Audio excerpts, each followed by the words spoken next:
She shared it on social media. Why is it that men constantly assume they possess you? This was right after I'd calmly asked her not to take a weekend trip with her ex, and I said nothing else. Just quietly changed my relationship status to single.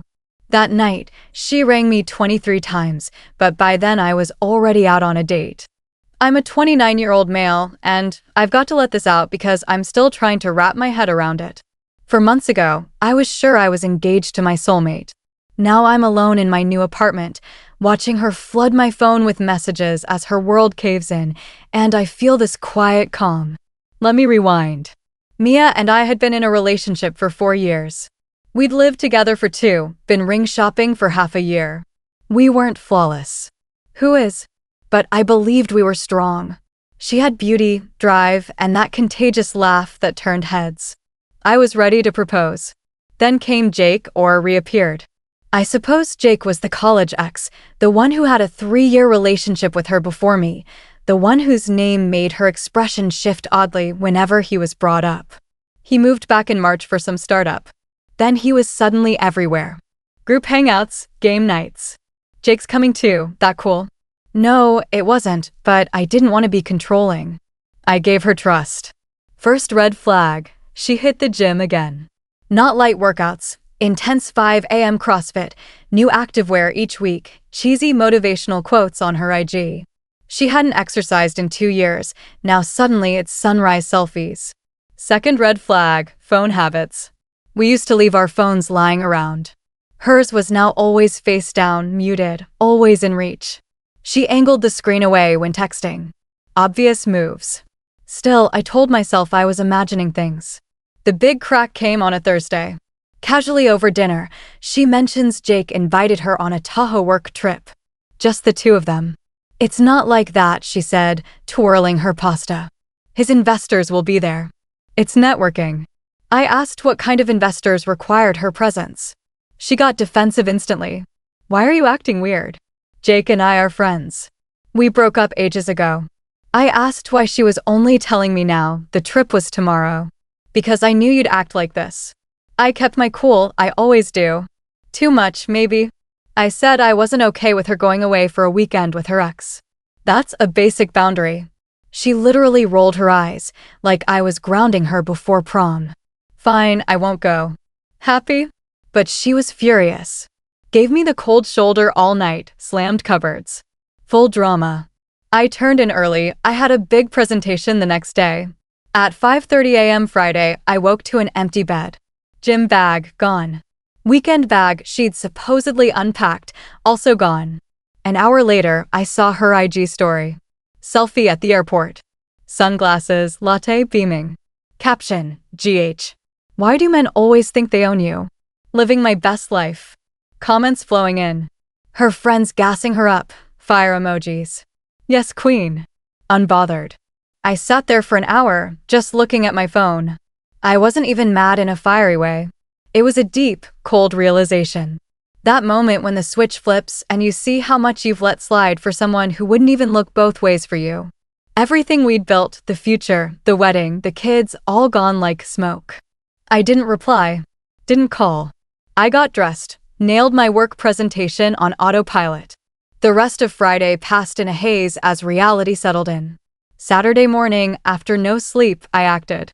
Opened Facebook, found my profile, hit single. Phone off. I ran. Then I started to plan. Update 1. By Saturday afternoon, I turned my phone back on. It was chaos. 30 missed calls, 200 plus messages. The spiral was almost comedic. Babe, what's wrong? Why'd you do that? Change it back right now. I'm in Tahoe. You can't do this while I'm gone. Please talk to me. You're acting childish. This is cruel. Best of all, one from her bestie Sophia, Mia's having a panic attack in her hotel. Whatever this is, it's messed up. Messed up? I asked for one line not to be crossed. Just one. I turned the phone off again. I needed the peace. I spent the rest of the weekend de-cleaning the apartment, boxing some of her stuff, and clearing my head. Sunday night, I did something I hadn't in 4 years. Texted Ashley. Gym girl who'd been subtly flirting for months. Weekend questions, light touches, smiles. I'd always made it known I was taken. She once even said, well, if that ever changes, it had changed. Hey, random question, I texted. Are you free this week? Want to try that new sushi spot on 5th? She replied in under 60 seconds. Wait, is this real? Tuesday works. While Mia was panicking over how to leave her networking retreat early, I set up my first proper date in years. And honestly, it was good. Tuesday came. Ashley was hilarious, thoughtful, and didn't touch her phone once. She asked things. She listened.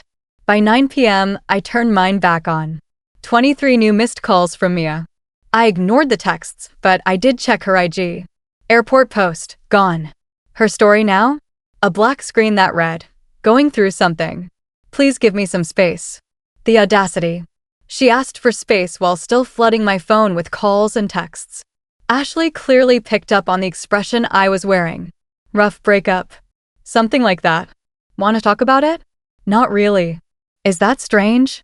She grinned. Nope. Want to get dessert elsewhere? We landed at a 24-hour diner, splitting a slice of chocolate cake, talking until close to midnight. When I finally arrived home, Mia's car was in the driveway. She must have flown back on Monday. She was on the porch steps, mascara ruined, still visibly drained from traveling. You ignored me for 3 days, she said. You went to Tahoe with your ex after I asked you not to.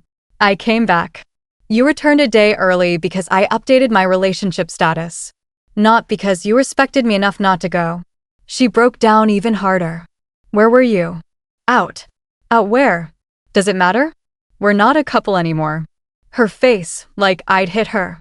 You're joking. We live here. We signed a lease. You can't just, actually, I can. I had already contacted a legal aid group over the weekend. The lease and deposit were only in my name, and I'd been covering the full rent. She was technically just an occupant. I handed her a 30-day notice in writing. After that, I'd pursue formal eviction if necessary. I'd been planning all weekend. Shout out to my overly cautious mom who had insisted I protect myself when we moved in. You planned this, she said quietly. No, Mia, I've been avoiding this. There's a big difference. Update 2. The next few weeks were miserable. Mia wouldn't move out, clinging on until the very end. So we lived like strangers, silent, distant, texting from different rooms. Even when sharing the same space, she tried it all. Tears, tantrums, flirtation, walking around in my shirt and just underwear. Even got her mom to call me, telling me I was discarding something beautiful. Beautiful? More like a luxury car with a busted engine. But the real show started when Jake's girlfriend reached out. Yeah, girlfriend. Her name was Emma, and she'd been dating Jake for 8 months. She found me through Facebook, mutual friends, and sent a message that began with, I think our partners are cheating on us. We met up for coffee. Emma looked like the stereotype Jake would chase, petite blonde, probably had live laugh love in her living room. But she was sharp. And she brought receipts. Look, she said, sliding over her phone. His iMessages sync with our apartment's iPad. He's a moron. Never turned it off. Jake hadn't deleted a thing. The chats went back months flirty, then steamy. Photos. Videos. Timestamps that lined up with Mia's work trips and girls' nights. The Tahoe retreat? Not work-related. Jake had booked them a couple suite at a resort. There were no investors. She told him she was leaving you, Emma said, voice tight. She just needed the right time. I actually laughed. When was that? 3 weeks ago. 3 weeks ago, Mia and I were touring wedding venues. Emma wanted to catch them together.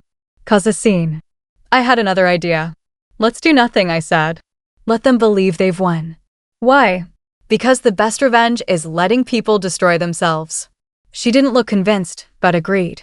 We swapped numbers, agreed to keep each other posted. That night, Mia made one final play. Came to my room, guest room now, wearing lingerie I'd bought her for Valentine's Day. I miss you, she said. Can we talk? Sure. Let's talk about Jake. Her face turned pale. What about Jake? Are you hooking up with him? No. God, why are you obsessed with Jake? She lied so effortlessly it was like inhaling. No reason, I said. just wondering why he reserved a couple's suite in Tahoe. She stammered something about hotel mistakes, mix-ups. But I already had my phone out, pulling up Emma's screenshots. Explain this one, can't wait to wake up beside you again, or this one, where you describe everything you want to do to him. No tears this time. She just froze, calculating. You went through my phone? No. Jake's girlfriend did. His iMessages synced to her iPad. Emma says hi. That's when she cracked. Not with sadness, but rage. Threw a lamp at me. Missed by a lot. Screamed that I was pathetic. That Jake was twice the man I'd ever be. That I had pushed her into it. You're boring, she yelled. Safe. Predictable. Boring. Jake makes me feel alive. Great. Go feel alive with him. I will. And when you realize what you lost, I'll be grateful I finished. She packed that night. Took a bunch of things that weren't hers. I didn't stop her. Small fee for finally having peace. Update 3. Remember how I said the best revenge is letting people wreck themselves? 2 weeks after Mia moved in with Jake, Emma took her shot. No drama. No scene. Just truth. See, Jake wasn't some tech bro with a fresh startup. He worked at Emma's father, presenting a documented complaint of unethical client conduct. And guess what? Mia's company was one of their clients. Jake had been leveraging his position to give Mia's firm major discounts, way below standard market pricing, to keep impressing her.